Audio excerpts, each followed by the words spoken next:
Assalamualaikum warahmatullahi wabarakatuh.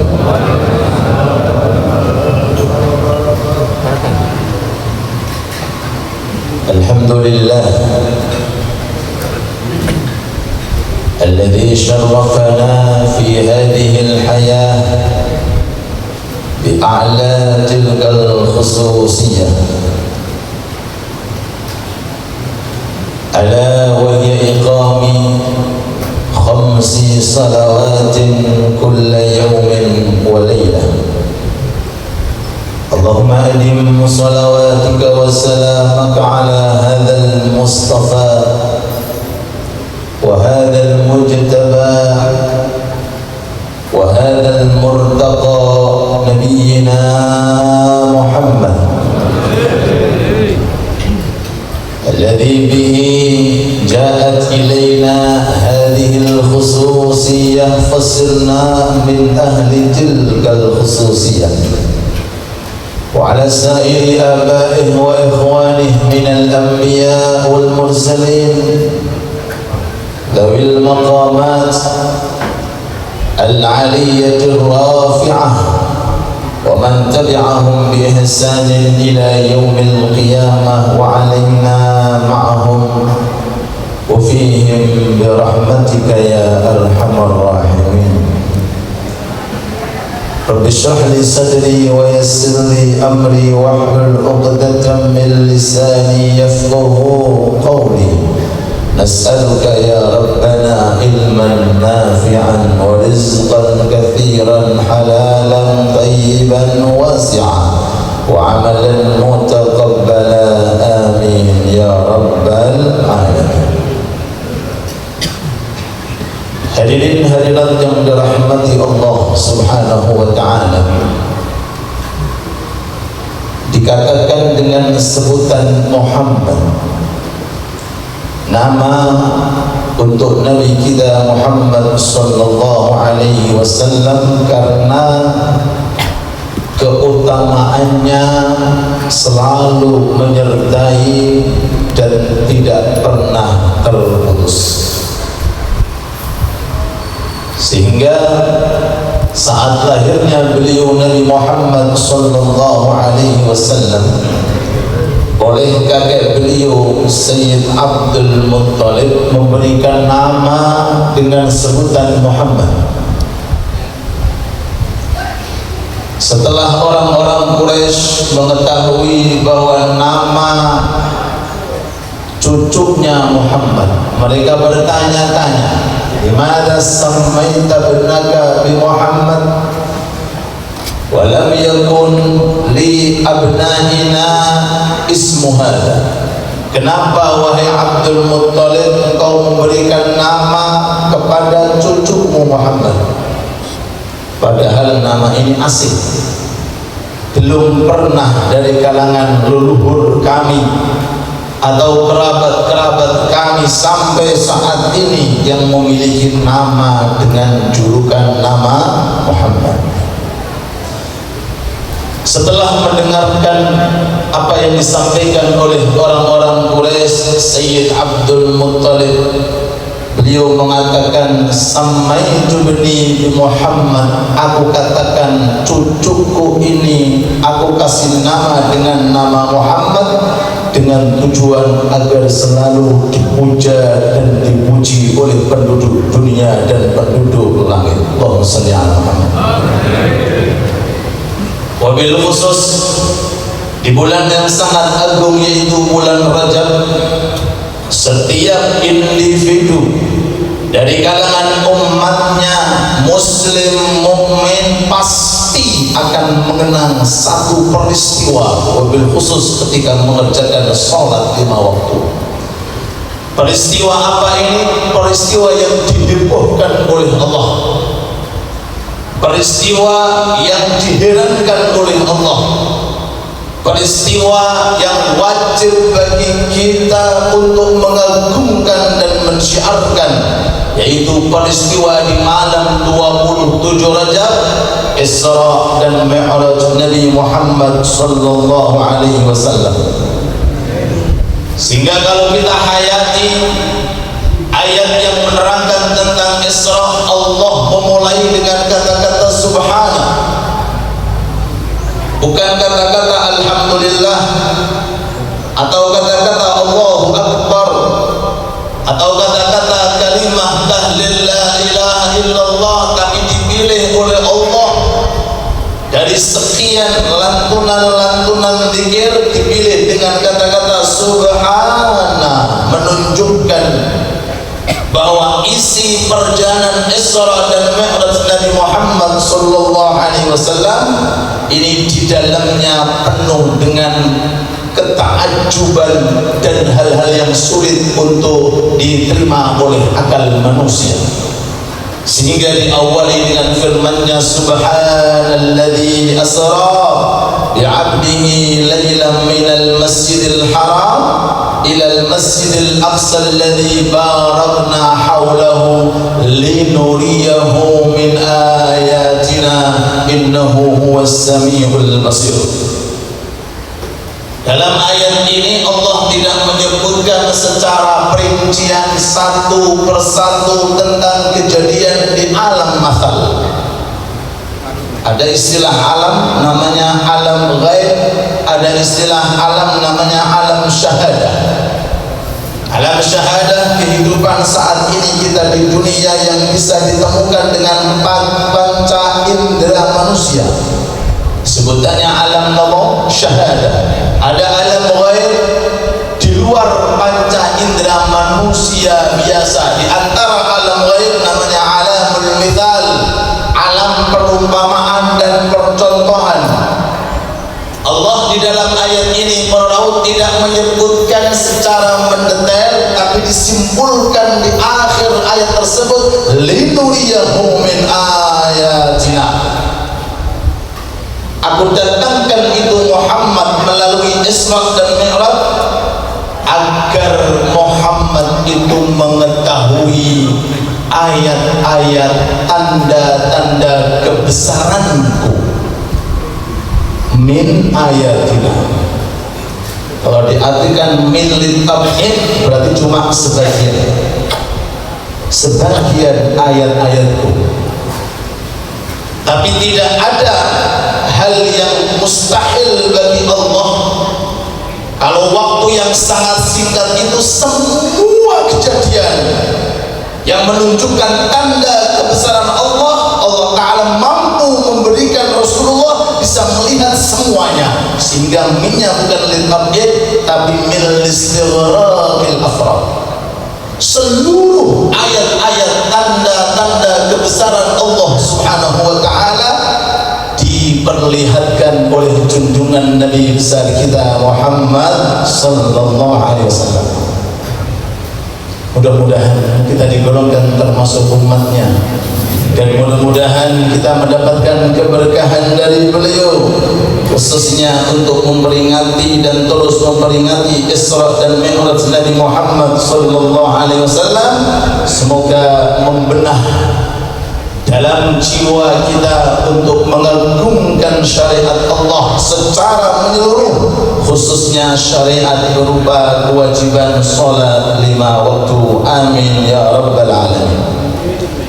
Di antara tanda kebesaran yang Allah Ta'ala tampakkan untuk Nabi Muhammad adalah berkumpulnya Rasul di Baitul Maqdis sebelum naik langit sampai ke-7 sejumlah Nabi dan Rasul 124.000 Nabi dan Rasul. Sampailah Nabi Muhammad dengan buruknya turun, lalu kemudian oleh malaikat Jibril buruknya diikat di batu di samping Masjidil Aqsa, kemudian dilubangi dengan jari-jari malaikat Jibril, lalu kemudian diikat. Nabi Muhammad sallallahu alaihi wasallam ditunggu oleh para makmum. Siapa mereka para makmumnya? Para nabi, para rasul, mulai Nabi Adam sampai Nabi Isa alaihi salatu wassalam. Siapa yang ditunggu? Nabi panjenengan. Siapa yang ditunggu? Rasul kita. Siapa yang ditunggu, yang kita peringati Isra Mi'rajnya, yaitu Nabi Muhammad. Tidak ada satupun dari kalangan mereka sekelas Nabi Nuh termasuk Al-Azmi, tidak bisa, tidak mampu ngimamin. Sekelas Nabi Ibrahim, mukjizatnya, keletihannya di belakang. Nabi Musa, Nabi Isa tidak mampu dan tidak berani untuk maju ke depan menjadi imam, menunggu imam pensyafaat segala-galanya di hari kiamat, yaitu Nabi Muhammad SAW. Jadi kita semuanya mengerjakan sholat secara berjamaah atau melakukan sunnah-sunnah yang diajarkan oleh Kanjeng Nabi atau adab-adab oleh Kanjeng Nabi. Ini merupakan kemuliaan di atas kemuliaan karena qudwah kita orang yang mulia, yaitu Rasulullah. Semoga kita mendapatkan syafaatnya, amin. Masuklah Nabi Muhammad, diadani, kemudian diqomati malaikat Jibril, "Kum ya Rasulullah, kun imaman." Silahkan ya Rasulullah maju ke depan menjadi imam. Allahu Akbar. Alam zahir Rasulullah paling akhir, tapi alam batin arwah huwa imamul a'immah. Beliau pemimpinnya para anbiya, para rasul, hadirin. Sampai Nabi Adam pun bertawassul kepada Rasulullah untuk menyelamatkan dari kesalahan yang dilakukan, yaitu memakan buah khaldi, mengatakan, "Ya Allah, bihaqqil walad ighfiril walid." Ya Allah, dengan haknya anakku, tolong ampuni bapaknya. Anak siapa? Nabi Adam saat itu belum punya putra, tapi mampu mengatakan dengan haknya putraku, ampuni aku. Karena Nabi Adam oleh Allah Ta'ala dikasih ilham, terangkat kepalanya, di atasnya ada tulisan La ilaha illallah Muhammad. Kalau menurut logika, mestinya saat itu yang tertulis Adam Rasulullah. Belum ada makhluk saat itu kecuali Nabi Adam, tapi yang tertulis adalah Muhammad Rasulullah. Cerdasnya Nabi Adam, spontanitas, memberikan ajaran kepada kita pintu penyelamat dunia akhirat. Apapun keluhan kita, problem ekonomi, problem usaha, problem apa saja, jadikanlah wasilah Nabi Muhammad SAW. Nabi Adam dengan akal sehatnya mengatakan di atas itu ada dua zat berjejeran, yang satu Allah, yang satu Muhammad. Belum ada fi alamil his, alam zahir dunia belum wujud, tapi di alamil arwah diwujudkan nurnya oleh Allah sebelum nur-nurnya para anbiya, para mursalin. Allahumma salli ala Muhammad. Ya Rabb, jadikanlah kami sebagai umat yang paling mulia di sisinya, dan jadikan kami sebagai umat yang selalu membahagiakan hatinya. Dan kelak nanti saat kita wafat meninggal dunia, beliau yang mentalkin kita dan menjemput kita di alam barzah dan kelak nanti di surganya Allah. Amin ya rabbal alamin. Selesainya urusan Nabi Adam atas terampuninya kesalahan, barokahnya Nabi Muhammad. Hadirin hadirat yang dirahmati Allah Subhanahu wa ta'ala, setelah selesai sholat, Kanjeng Nabi dengan para anbiya, para mursalin diajak naik, bukan menggunakan buruk. Sebagian keterangan menggunakan tangga, tapi bukan tangganya tadi. Ini ketiga tutup orang. Tangga terbuat dari emas, dari perak, dari emas, dari perak. Setiap kali naik langsung bus. Setiap melangkah kaki langsung naik terus, tembus dari langit pertama sampai langit yang ketujuh. Ada hal unik yang ingin kita sampaikan. Saat itu ditemani oleh malaikat Jibril.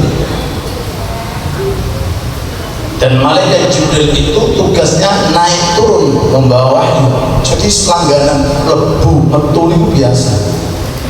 Tapi pas membawa Rasul ketok dulu.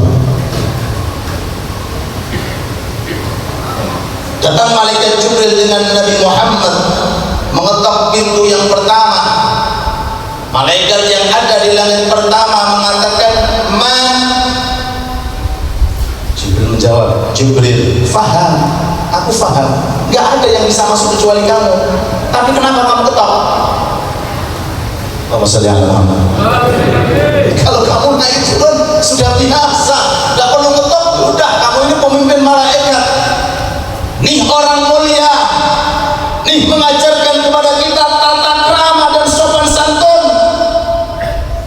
Innama bu'ithu liutammima makarimal akhlaq. Ditugaskan Rasulullah di muka bumi tiada lain untuk menyempurnakan akhlak. Siapa Jibril dan siapa malaikat di bawah kelebihan Rasulullah, tapi menghormati dohirnya di atasnya karena luwih suwe uripe ning dunya. Kenapa nggih? Kenapa nggih? Diketok man Jibril man ma'ak. Kok dungaren ngetok Jibril? Dungaren biasanya blusak-blusuk kok ngetok apa nih? Man ma'ak siapa? Muhammad. Muhammad. Allahumma shalli ala Muhammad. Aku membawa Muhammad.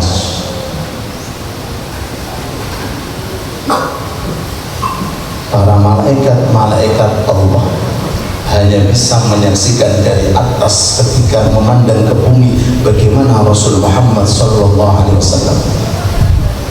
berharap kapan Kanjeng Nabi naik ke atas. Saking gembiranya spontan mengatakan marhaban marhaban ni'mal maji'u ja.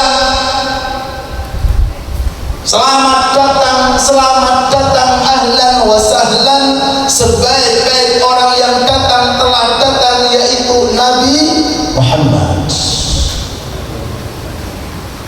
Tapi diketok dulu sebelum masuk, memberikan isyarat bahwa adab dan tata krama saat kita mau sowan datang Allah itu penting para. Khudhu zinatakum inda kulli masjid. Bahkan diatur kita adab yang zahir. Maaf, tadi sebenarnya saya ingin membaca pertanyaan, cuma karena saya ingat ini sholawatan biasanya nggak ada pertanyaan. Di awal pertanyaan itu diterangkan bagaimana hukumnya saya sholat di samping saya baunya Masya Allah. Apa Masya Allah ini? Ya biasa. Dan apa ya Allahu Akbar sentak sentik. Sopo? Hah? Ditanya nih kopi niat mufaraqah apa betul nih? Hah? Dengan mufaraqah bisa semapun geblek nih. Si. Adab dan tata keramanya ketika mau masuk pengajian atau masuk taklim, tolong dicek dulu baunya. Oke, dulu. Nek aku ojo jamaah atau mungkin di bawah pohon itu ganggu. Napa? Jangan ngomong qad afrahal mu'minun alladzina hum fi salatihim la khusyu'un apa senting aku. Ya napa niku? Kata pertanyaan mufaraqah diperbolehkan tanpa alasan boleh. Apalagi ada napa? Alasannya kamu farqon geblak di kono. Ya, dari segi zahir saja kita diaturi. Bajunya dicek. Tolong diparfumi pakai minyak wangi. Jadi tukune kamu tiba. Atau pondok. Cek dulu bajunya. Cek dulu baunya. Mau kemana? Soan siapa? Bapak Bupati. Loh, congkacam dan bajunya. Gak ditemoni. Kenapa? Gak ada kemuliaan. Kalau ingin dimuliakan oleh orang, muliakan orangnya dengan pakaian yang rapi. Begitu pula Allah. Dari adab yang zahir saja kita sudah ditata oleh agama Islam. Khudhu zinatakum inda kulli masjid. Nek mau datang ke masjid, gunakan pakaian sing bagus, harum sing baunya yang harum. Semua hal-hal yang berkaitan tentang hal-hal jasmani dikondisikan dengan rapi, apalagi yang berkaitan tentang urusan batin. Kesawan pangeran kok masih dengki, masih hasud, masih suudzon. Ya apa nih? Pada soal dengan pangeran kau menghadap kepada Allah, hatimu unek-unek kali tonggoni rambar-rambar. Hasad dengki ini masih menempel. Apakah ini? Bukan niku. Zinatakum inda kulli masjid. Kemudian dilanjutkan per langit ketok, per langit ketok. Pertama ketemu dengan Nabi Adam, langit kedua Nabi Yahya, Nabi Isa, langit ketiga Nabi Yusuf, langit keempat Nabi Idris, langit kelima Nabi Harun, langit ketujuh, keenam Nabi Musa, langit yang ketujuh Nabi Ibrahim alaihi salatu wassalam. Setiap kali mau naik ketok dulu, sowan terlebih dahulu, menunjukkan dengan adabnya sudah orang mulia. Kalau kita ingin tahu kemuliaan orang, jangan pandang ilmunya. Kalau ilmu syaitan punya, kalau ilmu maaf orang kafir pun juga punya, tapi pandang adabnya. Coba kalau jalan dengan orang tuanya bagaimana? Coba kalau jalan dengan gurunya bagaimana? Coba kalau minum bagaimana? Coba kalau makan bagaimana? Makan sambil lari kok. Coba sholatnya bagaimana? Coba wudunya bagaimana? Dengan adab, bukan sekedar dengan nopo ilmu. Kalau ilmu setiap orang saya kira mampu menguasai, tapi kalau adab hanya diberikan oleh orang-orang yang dicintai oleh Allah Subhanahu wa Ta'ala. Kesimpulan yang ingin saya sampaikan, pertemuan Kanjeng Nabi dengan para anbiya, para mursalin menunjukkan dan mencerminkan firman Allah, Innad dina indallahil Islam. Agama yang diridhai oleh Allah adalah agama Islam. Berapa jarak antara Nabi Adam dengan Nabi Muhammad? Puluhan ribu tahun. Tapi dengan berkumpul memberikan isyarat bahwa Islam ini bersatu. Islam ini bersatu, tauhidnya sama, syariatnya sama. Nabinya boleh berbeda, tapi penghujung Nabi, khitamul anbiya, yaitu Nabi Muhammad sallallahu alaihi wasallam dalam Islam mengajarkan kepada kita bahwa Islam walaupun dibawa oleh sekian para anbiya, tapi dengan Isra dan Mi'raj bisa kita ambil kesimpulan bahwa Islam itu satu. Allahumma shalli ala Muhammad. Innamal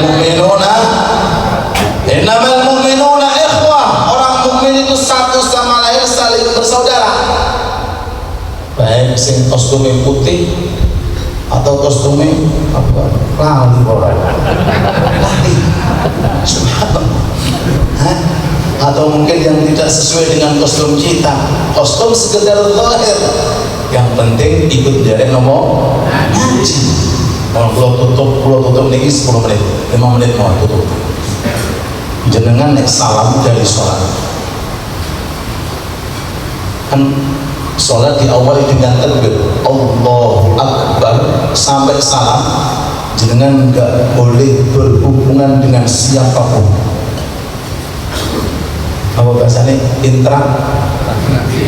Nggak boleh interaksi dengan siapapun, khusus Allah dengan satu makhluk namanya Nabi Muhammad. Berhati-hati mulai takbir sampai salam, isinya itu antara Allah dengan Nabi. Semua makhluk nggak boleh, malaikat nggak boleh kita interaksi, Bani Adam siapapun tidak boleh, kecuali makhluk satu tok, Nabi Muhammad. Kapan? Tasyahud. Assalamualaikum ayyuhan nabi. Itu kalau diartikan selamat bagi panjenengan. Itu khitab itu. Kalau ada orang di samping kita bersin, lalu kita ucapkan yarhamuka, batal sholat kita. Kenapa? Interaksi. Tapi untuk satu zat ini tidak apa-apa kita ngomong sama beliau. Kita diajak ngomong sama Nabi, bahkan dipanggil Nabi, sholat kita tidak batal. Ini manusia khusus para rawuh. Sampai di dalam tasyahud bersolat kita wajib salam, karena itu termasuk rukun qauli tasyahud akhir. Apa yang kita ucapkan? Assalamualaikum ayyuhan nabi. Keselamatan untukmu ya Rasulullah wa barakatuh. Assalamualaikum warahmatullahi wabarakatuh. Selain itu tidak boleh. Pun ketika pas dengan salam diaturi oleh fikih. Kalau imam salam yang pertama niati nyalami wong sak donya bagian kanan. Malaikat, jin, semua orang mukmin disalami sampai ke kubur dimasuk. Imam. Terus salam yang kedua yang kiri itu nyalami seganten kaum mukmin, malaikat, jin, manusia dari sebelah kiri. Masya Allah. Bagi makmum yang di area kanan, salam yang pertama seperti yang diniatkan imam. Yang kedua niatnya dua, menjawabi imam dan nyalami bagian kiri. Understand? Kalau makmum bagian kiri, salam yang pertama menjawabi salami imam dan nyalami mukmin, jin, malaikat, orang di sebelah kanan. Kemudian salamnya dia yang kiri nyalami di bagian yang kiri. Sing pas belakang imam ya apa? Ayo, kenapa nih? Bebas. Niatnya sama, mau nyalami imam salam yang pertama atau salam yang kedua. Intinya apa arti assalamualaikum? Apa assalamualaikum? Mudah-mudahan sampean selamat. Artinya setelah sholat saya ikrar akan menjaga keamanan panjenengan. Jadi gak oleh dihibai. Assalamualaikum kok dihibai? Gak boleh disatu, gak boleh didengki, gak boleh dizalimi. Nah, apa ucapan kita? Katanya assalamualaikum, lalu kemudian setelah sholat masih guncing orang, meledek orang, masih berbuat zalim kepada orang. Na'udzubillah.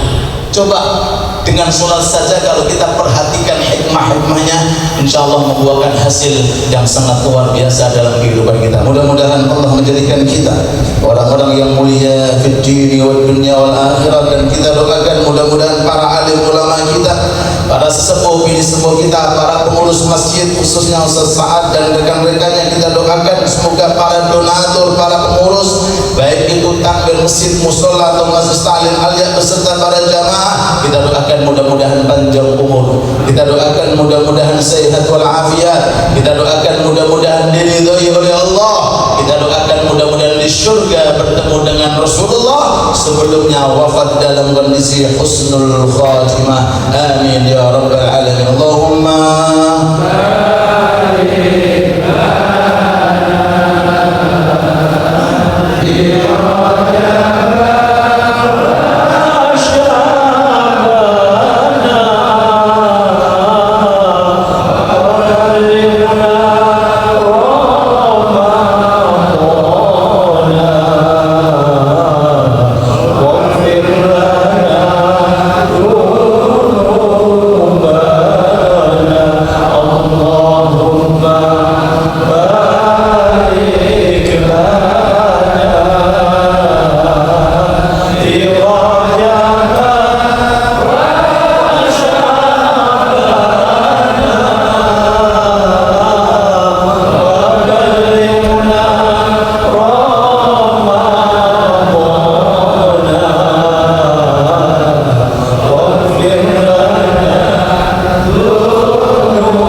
محمد وسلم ورضي الله تعالى عن كل صحابة رسول الله أجمعين والحمد لله رب العالمين حمد الشاكرين حمد النعيم حمد الوافي نعمه ويكافئ مزيدا يا ربنا لك الحمد كما ينبغي لجلالك ولك الكريم وعظيم سلطانك اللهم اغفر لنا ذنوبنا ولوالدنا وارحمهم كما ربنا صغارا اللهم اغفر لنا ولاخواننا الذين سبقونا بالايمان ولا تجعل في قلوبنا غلا للذين امنوا ربنا انك رؤوف رحيم ربنا ظلمنا انفسنا وان لم تغفر لنا وترحمنا لنكونن من الخاسرين اللهم انا نسالك رضاك والجنه ونعوذ بك من سخطك والنار اللهم إنا نسألك الهدى والتقى والعفاف والغنى اللهم بارك لنا في رجب وشعبان وبلغنا رمضان